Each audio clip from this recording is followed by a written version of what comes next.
Welcome to Modus Cafe. Join us for fun, lighthearted, and educational conversations around training, athletic longevity, and the human side of climbing. With your hosts, Mercedes Pollmeyer and Katja Dev. Hello, hello. Welcome back, everybody. Today we have a very exciting episode. We are going to talk about hanging. Not like just hanging out, which you can do with friends too. You can do both. You can hang out and do some hanging.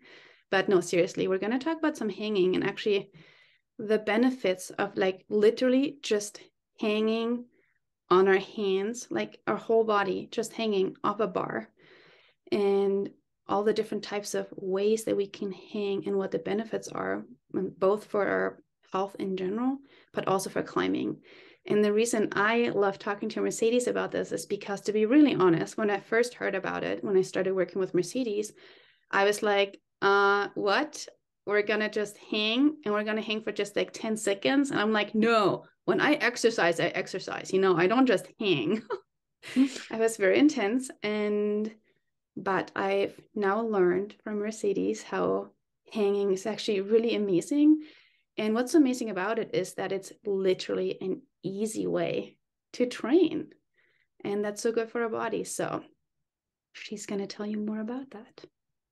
Yes. And really the hanging, and we did a hanging challenge on Instagram. And if you want to check that out, it's in both of our highlights on Instagram, I believe. So you can always go back and check out all of these different positions. It's a really good entry point to doing this practically. And so if you want to do some practice, that's the best place to start. I created a whole program based on hanging. This is why it's so important, or why I believe so much in hanging. The things that we're about to dive into. And I, created a whole program around it. So it's called Hanging Tough. You can get that off the website. So I was first introduced to hanging, the concept of hanging, through the 30-day challenge from Ido Portal. And he's really big in the movement culture. And a lot of my mobility and flexibility stuff comes from that movement culture world. And this was really so eye-opening for me that when I hung from a bar, I'm like, I'm a climber. I can hang. Actually, I couldn't hang for the allocated time. And it was a moment where I was like, okay, I am missing this very foundational position in my body. So even if you're a climber and you're climbing really hard, you still may not have the structures or the flexibility to do the hangs well and to get the benefits from it. And so I started this 30-day challenge, was able to at least get up to, I think, a 4-minute hang. And the challenge was really to go up to 7 minutes. And that seemed a little crazy to me, to do 7 minutes of hanging. But I was able to accumulate 4 minutes in a row of just hanging. And it really just changed the flexibility in my upper body, how my back felt, my grip strength, and even just circulation in the arms. When your arms are overhead, you don't get as much circulation, and for several reasons, because either you don't have the flexibility, or your muscles are so tight that it squishes down on your arteries, and your veins. So you lose that circulation overhead. And what happens when you lose circulation? You lose strength. So if you can optimize a lot of this position, you're actually going to be able to spend a lot more time climbing. It increases your endurance, and it's going to improve your grip strength and flexibility. We'll go into more of the benefits here in a second. But another resource that you can kind of look into is this book called Shoulder Pain. This whole book is written by a surgeon who saw so many people who needed surgery, or they thought they needed surgery in order to fix their shoulder pain. And he, thank God, this is a surgeon. He makes money off of doing surgeries. He decided, you know what, there's actually a different way. You can overcome your shoulder pain just by doing this one very simple exercise. And they took CT scans of the shoulder joint before and after having people hang for, like either a couple weeks or a couple months, and they saw physical changes in the shoulder joint. So just know that the way that you're structured now doesn't have to be forever. You can change how your joint looks and feels. So with the hanging, the best place to start, like I really like to start with a active hang. And that means you're going to use your scapula to pull your shoulder down. And I think for climbers, this is going to be maybe a little bit easier to do, and it won't be as painful on the joint. So if you're going to start the hanging protocol or the hanging challenge, actually start with the active hang and just understand like how that feels in your body. And another benefit of this is understanding what we call scapula terminology. So there's like scapula elevation, scapula depression, and then there's scapula protraction and scapula retraction.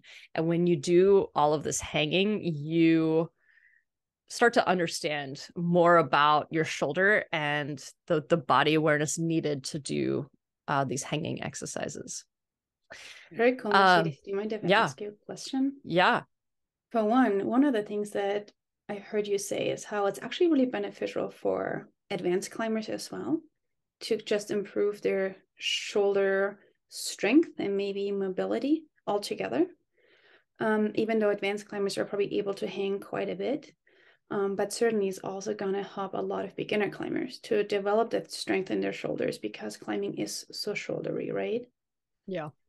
Is there a certain exercise that maybe one exercise, maybe just two exercises where you could be like, hey, try this out at home. Even if you're a strong climber, try this exercise at home and see what you can do. That might tell you that some hanging work could be good for you. Yeah, I think the easiest test to do is the lat stretch, which is you sit up against a wall or you can stand, and you hold a dowel just a little wider than shoulder width with your palms up toward the ceiling. So in a what we call a supinated grip, arms are straight, and then you just try to bring your arms back as far as you can without letting your spine arch. Okay, we're really trying to isolate the shoulder. And so if you can bring your arms all the way back, great. You have decent shoulder flexibility or range of motion. But if you find that you stop, and I would say this is like for more advanced climbers, they're going to feel a stop pretty early. And you don't want to push past it. You could probably push past it and like, oh, look, I have this range of motion. You don't. So that would be the one test to do. Like, do you have the shoulder range of motion? And if not, the hangs are going to resolve a lot of those issues for overhanging flexibility. Would it be a true statement or a good analogy to say the hanging is like flossing your teeth? Yeah, I love that. It's very Yes, simple to do. If you do it yes, regularly, it just, keeps your body healthy for a long time. yeah, and it doesn't Okay, take very long. very cool. So this test, for those of you who are just listening and not on YouTube, she just demonstrated this test. So you probably weren't able to see it. Could we drop a video in the show Yeah, notes below so people could try yep, the lat stretch test? yep. That would be awesome. Okay, very cool. Yeah, if you want to continue telling us about some other benefits. Yeah. Um, I, I mean, something you do need to consider and remember that we weren't always this human being that exists in this modern life. We are descendants from a much earlier human that naturally did all of these activities, such as running, swimming, climbing trees, swinging from branches. We used to do that, and we know that because of the way that our shoulders and the rest of our body is structured. It's not like we just came up with this as a modern human. So our bodies were designed to do certain things. Our modern lifestyle doesn't really allow us to get into these ranges of motion as often. And so we do need to be very intentional about training these things. And I would say the hang is just like flossing your teeth, something that you would benefit from doing it every day. And so kind of going back to like your starting point as a climber, I would say trying the active hang, the active hang as your first hang that you try, and just see how that feels. And some people will experience pain because they haven't really been in this range of motion. And so if you experience pain, make sure that you have your feet on the ground. Always assist. And actually, you don't need to have full body weight for these hangs to work. We know that training the tissue at least like a even 30 or 40% intensity, that's going to make physiological changes in your body. So you don't need to go really hard with these. It's not like training. Think of this as more like giving your joints the nutrition that it needs, you know? So it doesn't have to feel hard. Like sometimes we yes. think, oh, training needs to be hard. This is what I, talked about at the beginning when we talked about hanging. I was like, you want me to just hang? Like it feels too easy, but I think that's the point of it, right? Yeah. Yeah. And how many minutes a day would you say would be beneficial for that? Because lots of people are really busy. Let's say if someone wanted to do the Hanging Tough program. Yeah, in the Hanging Tough program, we build you up to a 3-minute hang. But in the beginning, you're really only hanging for a minute. And so, but we split this up. You're not hanging for a full minute in a row. You're actually doing 10 seconds at a time. And this is important because, just like I said, like our joints might not be used to this range of motion. And if all of a sudden you're spending so much time in this range, you're probably going to hurt yourself. And that's not what we want. So let's go really slow. And do 10, 15 seconds at a time. And you can do this in sets. I like maybe 3 to 5 sets of 10 to 15 seconds as a really good starting point, and being in that active shoulder position. And then you can try the passive position. And the passive position is where this book, that's the position that they were working on most of the time, was that like relaxing and really elevating the shoulders up to the ears as much as possible. And that's really going to stretch out all of the tissue, not just like in the surrounding shoulder, but also on the inside, like the connective tissue, the ligaments and things like that. So the next step would be trying that passive hang. And again, do it assisted. Don't try body weight. You're still going to get a ton of benefit just by giving yourself like 50% assistance. Yeah, and I mean, for anybody who wants to, just have a few more instructions of just trying out some of these hangs, they can go back to your Instagram at Modus Athletica, which is your handle. And I think you did that challenge in April, so they can just scroll down, go to day 1 and just try those simple challenges if they want to. I actually did that with you and I found it so good. Actually, my back just felt so good after hanging for just 1 minute. And this is something like I talk about this in breathing that is just so simple to do that can just make us feel so much better. Yeah. And at the beginning, you talked about how it helps our kind of like overhead motion in general, like the circulation, the flexibility and mobility and strength of your shoulders. But are there specific climbing moves that the hanging protocol could help with too? Yeah. I think for climbers, especially maybe those who haven't started hangboarding yet, but want to develop a hanging habit, this is the best place to start. Like you start on a bar, or you could do it on like the jug of a hangboard. But I would say the bar is nice because you can actually use your thumb as well. And in climbing, thumbs are severely underused and really should be used more. And the place where you can start to really develop that thumb strength is gripping the bar all the way around with your thumb. And so like for beginner or even intermediate climbers who haven't started a hangboard session yet, start with the hangs and do exactly the same thing. 10-second hangs, and maybe you do 3 to 5 hangs, and then you do several sets of that. And that's perfect.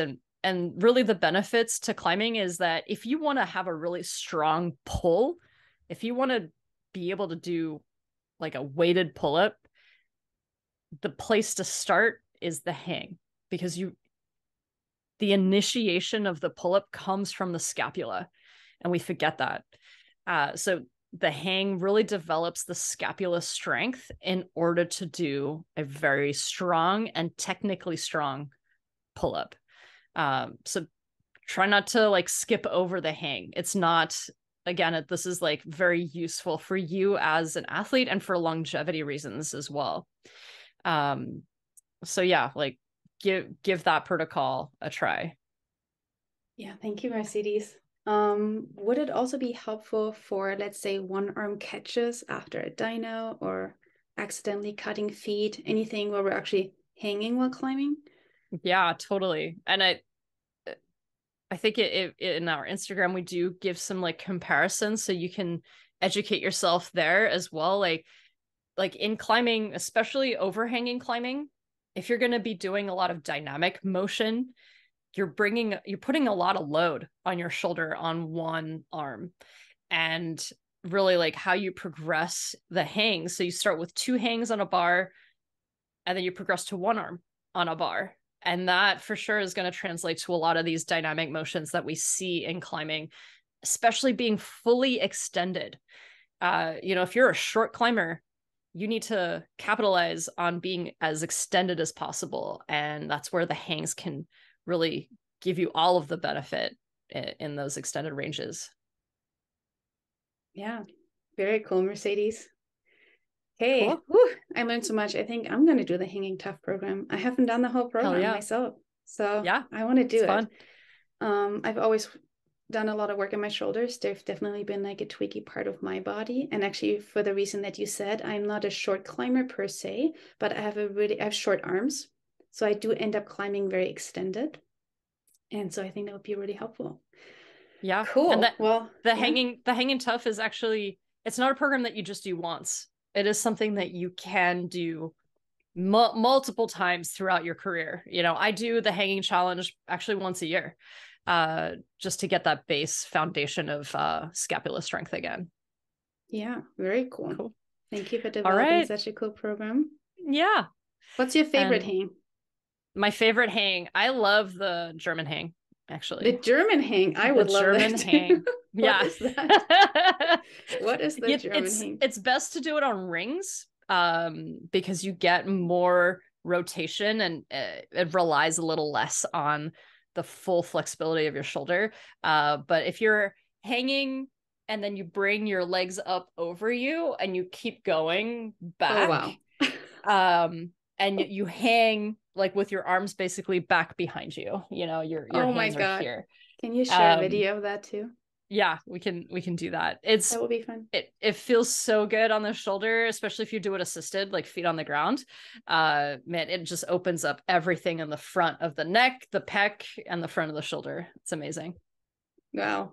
That Yeah. just that got me really excited.